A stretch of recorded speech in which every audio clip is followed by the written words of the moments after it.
Bali, ito po yung aking nalinis, guys. Tapos, kinabit ko na rin po, guys. Pinakabit ko na po ito kay Lolo Diling kanina. Yung papa po ni Puti. Yan, itong picture namin nilang ganan dito po siya. Pagpasok ng pintuan, ito agad yung makikita mo. Pagpasok syempre ng pintuan, yun muna makikita. And then, after nito, kapag naglingon ka, ito na makikita mo, tsaka ito po. Aking silver play button. Yan. Tapos, ito po yung bigay sa akin nilang ga. Tapos, ito po guys, mga award natin nung grade 11 at grade 12. Then, yan. Yan guys. Bulok na pala guys, oh. Stig na. Yan guys. Kasi guys, kaya ganito yung kwarto ko. Gusto ko po laging arrange. Tsaka gusto ko laging maaliwalas po yung kwarto ko. Nagiging magulo lang po siya kapag yung marami po akong ginagawa.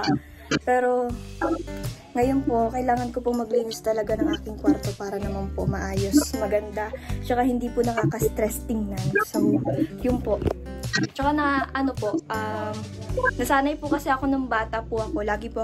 Lagi po kami naglilinis ng bahay po. Kaya po, yun, hanggang dito, nadala namin, hanggang paglaki namin, nadadala namin yung pagiging malinis sa bahay. So, yun po guys. Diyan ko na nilagay yung yung dalawang teddy bear para design siya. Tsaka, nandito yung aking mini speaker kasi mahilig po akong kumanta. Tapos, yan po, kumanta para dito lang sa bahay, pag pouring. Tsaka, ito guys, yung pinaka-favorite kong ilaw. Kasi maganda siya pag kapag patay na lahat itong ilaw guys. Patay natin. Ganyan lang siya guys. Wait lang ha. Ay, maganda siguro kung ito ang papatayin natin. Diba? Ganyan po siya guys kapag may moon po siya. Yan. Ganyan lang po ang itsura niya kapag yung matutulog na po ako guys. Yan po. Hindi naman po kalawakan tong kwarto ko pero okay lang po yan kasi ako lang naman po dito matutulog. So, bali, ikabit na natin guys. Yan.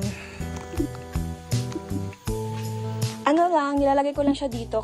Nilalagay ko lang ito dito kapag yung matutulog na po ako.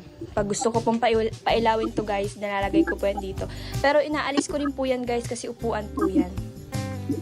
Diba? Nilagyan ko na rin po ng punda itong upo-upuan. Kasi pag dito po mismo nag-upo, masakit po sa puwet. Kaya nilagyan ko po ng ganyan. Diba? Yun po guys.